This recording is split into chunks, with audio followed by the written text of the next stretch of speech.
1 p.m. Pakistan Standard Time. Assalamu alaikum. This is Radio Pakistan. The news read by Muhammad Zubair Khan. First, the headlines. The coalition government has demanded dissolution of the bench to hear petition regarding the Supreme Court Practice and Procedure Bill 2023. Prime Minister has directed to evolve a comprehensive strategy to prevent fire incidents in Karachi.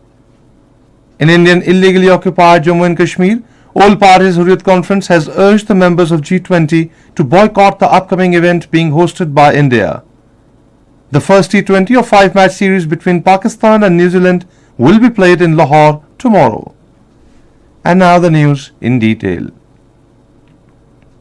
The coalition government has demanded dissolution of the bench constituted by the Chief Justice of Pakistan to hear petition regarding the Supreme Court Practice and Procedure Bill 2023, saying that the bench has been formed in haste.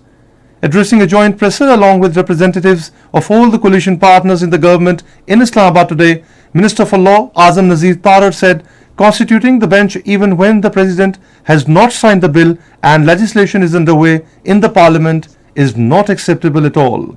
He said right of legislation which rests with the Parliament will not be allowed to be compromised at all. He said all the coalition parties outrightly reject this bench. Speaking on this occasion, Pakistan People's Party leader and advisor to Prime Minister on Kashmir and Gilgit-Baltistan, Qamar Zaman Kaira said, constituting the bench in haste is tantamount to stopping the Parliament from exercising its right of legislation, which is not acceptable at all. Prime Minister Shehbaz Sharif paid glowing tribute to the 4 firefighters who embraced martyrdom while dousing the fire at 2 factories in Karachi. In a condolence message, he expressed condolence and sympathies with the families of the martyred firefighters. The Prime Minister lauded the bravery and spirit of the firefighters in saving the lives of the people. He directed the Sindh government to take steps for provision of financial assistance to the families of the martyred firefighters for imparting education and extending support to their children.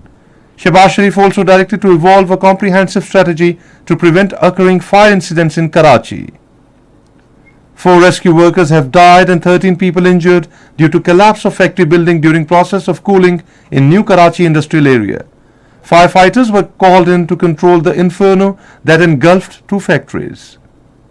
Minister for Planning and Development Ahsan Iqbal has directed the officials concerned to devise mechanism to resolve the issue of undercount in big cities for ensuring transparent and credible census field operation. He was chairing a meeting via Zoom to review progress on the ongoing exercise of census field operation. The minister directed Space and Upper Atmosphere Research Commission to conduct geotagging to identify the count of missing slums. Finance Minister Muhammad Ishaq Dar attended IMF and World Bank spring meetings through Zoom with high-level IMF team headed by Director Middle East and Central Asia Department Jihad Azur. The 2 sides discussed progress made with the ongoing IMF program, particularly talks held with the IMF mission during their visit to Pakistan and implementation of prior actions. The Finance Minister apprised the IMF team about the economic challenges faced by Pakistan and the government's vision for bringing about macroeconomic stability in the country. During the meeting, the IMF director expressed his confidence that staff-level agreement will be signed soon, followed by the IMF board's approval. In Indian illegally occupied Jammu and Kashmir, All Parties Hurriyat Conference has urged the members of G20 to boycott the upcoming event being hosted by India in the UN-recognized disputed territory of Jammu and Kashmir. In a message from Tihar jail, detained senior APHC leader Shabir Ahmed Shah said the Narendra Modi-led fascist Indian government's motive behind the move is to mislead the world about the situation in the occupied territory and peddle its so-called normalcy narrative. Shah urged the G20 countries to take a holistic review of the prevailing situation in occupied Kashmir and realize the Indian government's nefarious designs. Syria and Saudi Arabia have agreed to initiate the necessary steps to achieve a comprehensive political settlement of the Syrian crisis. In a joint statement after talks between Saudi Foreign Minister Prince Faisal bin Farhan and his Syrian counterpart Dr. Faisal Mekdad in Jeddah, the 2 countries decided to secure humanitarian aid access to all Syrian territories. First T20 of 5-match series between Pakistan and New Zealand will be played in Lahore tomorrow.